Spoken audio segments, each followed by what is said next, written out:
Hello बच्चों, ये video जो है बिल्कुल भी स्किप मत करना। अदरवाइज जब आप गेट फॉर्म भरोगे तब आपको बहुत सारी प्रॉब्लम्स जो है वो आने वाली हैं। बहुत जल्दी जो गेट का एग्जाम है उसकी जो एप्लीकेशन फॉर्म है वो ओपन होने वाले हैं और इससे रिलेटेड आईआईटी मद्रास जो है जो कंडक्ट करवाने वाली है गेट 27 एग्जाम, उन्होंने काफी सारी अपडेट्स भी दी हुई हैं और काफी सारे चेंजेस भी किए हुए हैं। तो अगर आपको इन चेंजेस के बारे में नहीं पता है तो जब आप इस एप्लीकेशन फॉर्म में अप्लाई करोगे गेट के लिए तो आपको हो सकता है बहुत सारी प्रॉब्लम्स आए। तो वो प्रॉब्लम्स ना आए, उनको आप अवॉइड कर सको, तो आपको ये सारी इंफॉर्मेशन जो है वो पता होनी चाहिए कि अभी तक आईआईटी मद्रास जो है उसने कितने मेजर चेंजेस जो हैं रिलेटेड टू गेट एग्जाम वो किए हैं। ओके, तो उनको बच्चों अब हम वन बाय वन देखने वाले हैं। तो सबसे पहले बात आ जाती है गेट का जो पेपर है। तो इसमें बच्चों एक नया पेपर जो है उसको ऐड किया गया है, जो आपका रोबोटिक्स एंड ऑटोमेशन है। तो जो बच्चे जो रोबोटिक्स पढ़ रहे हैं, रोबोटिक्स एंड ऑटोमेशन पढ़ रहे हैं, वो यहाँ पर गेट के लिए अप्लाई कर सकते हैं, उसके लिए एलिजिबल हैं। ठीक है, तो ये काइंड ऑफ गेट में नया सब्जेक्ट या पेपर जो है वो ऐड किया गया है। राइट, नेक्स्ट आ जाता है बच्चों जो गेट का सिलेबस है उसको रिवाइज किया गया है। तो आपको 2026 का जो सिलेबस है उसके ऊपर डिपेंडेंट नहीं रहना है, ब्लाइंडली उसके ऊपर ट्रस्ट नहीं करना है।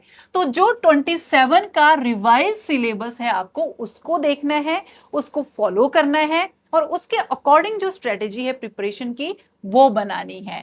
ठीक है, तो ब्लाइंडली फॉलो नहीं करना है जो गेट 2026 का सिलेबस है।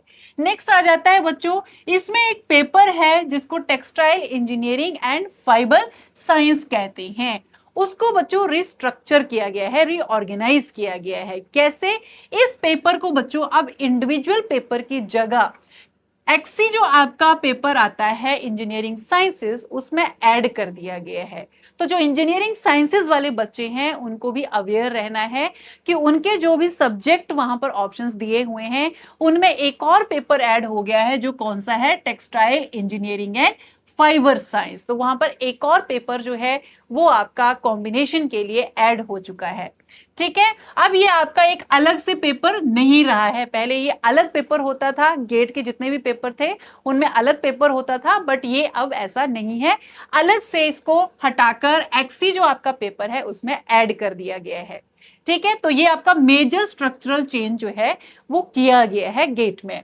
नेक्स्ट आ जाता है जो एक्सी पेपर के सेक्शन है वो चेंज हो गए हैं। सबसे पहले जो एक्सी का सेक्शनल पेपर है, जो कोड है, वो आपको अब ध्यान रखना पड़ेगा। अब पहले हम क्या बोलते थे, फॉर एग्जांपल फूड टेक की बात करें, हम सिंपल एक्सीजी बोलते थे। अब वो बच्चों वहां से हटा दिया गया है, उसका डिफरेंट कोड दिया गया है। तो जब आप एप्लीकेशन फॉर्म भरोगे तो आपको वो कोड जो है उनको फॉलो करना पड़ेगा।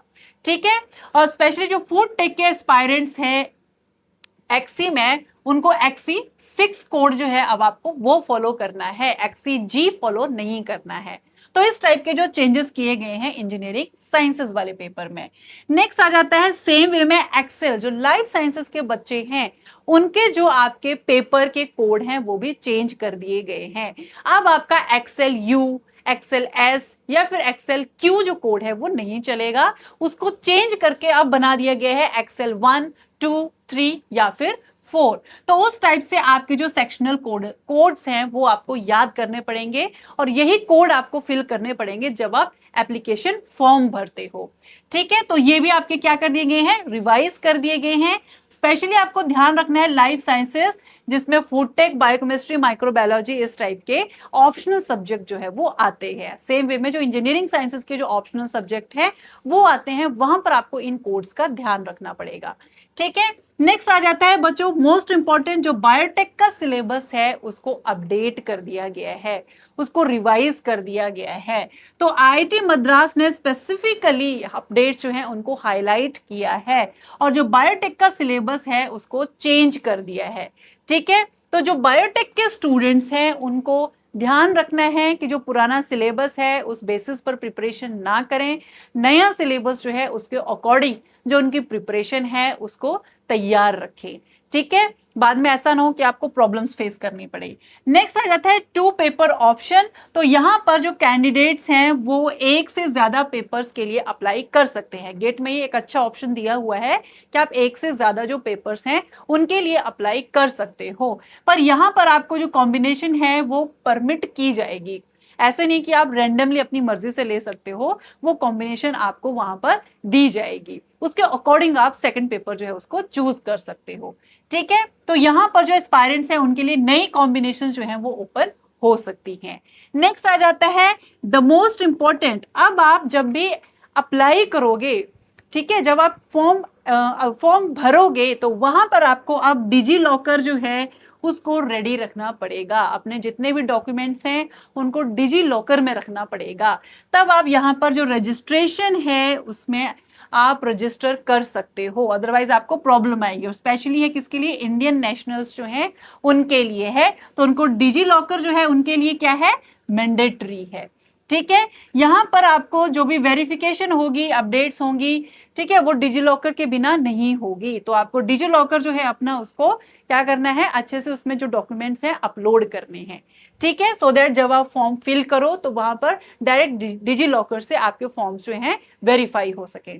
ठीक है, नेक्स्ट आता है डिजिटल डाटा फेचिंग। यहां पर आपका जो name, date of birth, mobile, email, photo, address, verification ID, ये सारे भी जितने भी आपके डॉक्यूमेंट्स हैं ये सारे के सारे कहां से, डिजी लॉकर से फेच किए जाएंगे। तो आपकी जो डिजिटल डाटा फेचिंग होगी, अब आपको ऐसा नहीं है कि 1 बाय 1 गेट का जो एप्लीकेशन पोर्टल है वहां फिल करने पड़ेंगे, आपके डिजी लॉकर से डायरेक्ट वहां पर वो क्या हो जाएंगे, फेच कर लिए जाएंगे। ठीक है, तो ये अब आपका मैनुअल डाटा एंट्री यहां पर खत्म कर दिया गया है, तो आपको डिजिटल जो लॉकर है आपका उसको अपडेट करना पड़ेगा। नेक्स्ट आता है नो इंटरनेशनल सेंटर्स। जो बच्चे चाह रहे हैं कि मैं बाहर से अपना जो गेट का एग्जाम है अब्रॉड से उसको ऑप्ट कर लूं, उनके लिए यहाँ पर बैड न्यूज है। यहाँ पर गेट के लिए कोई भी इंटरनेशनल सेंटर जो है वो नहीं दिया गया है।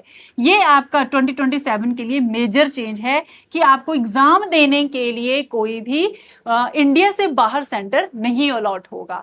तो जो बच्चे बाहर अब्रॉड में रहकर गेट के लिए अप्लाई कर रहे हैं उनको ये एग्जाम देने के लिए इंडिया आना पड़ेगा। तो उसके अकॉर्डिंग अब उनको क्या करनी पड़ेगी, अपना प्लान करना पड़ेगा कि आप गेट एग्जाम अगर देना चाह रहे हो तो कब आपको इंडिया आना है और किसके अकॉर्डिंग आपको जो सेंटर है उसी के अकॉर्डिंग आपको सेंटर ऑप्ट भी करना पड़ेगा। ठीक है, तो ये ध्यान रखना पड़ेगा। नेक्स्ट आ जाता है बच्चों 30 गेट टेस्ट पेपर्स। तो यहां पर 30 टेस्ट पेपर्स हो जाते हैं। एक पेपर जो मैंने बताया रोबोटिक्स एंड ऑटोमेशन आपका इसमें ऐड किया गया है, तो टोटल गेट के जो पेपर हैं वो 30 हो जाते हैं।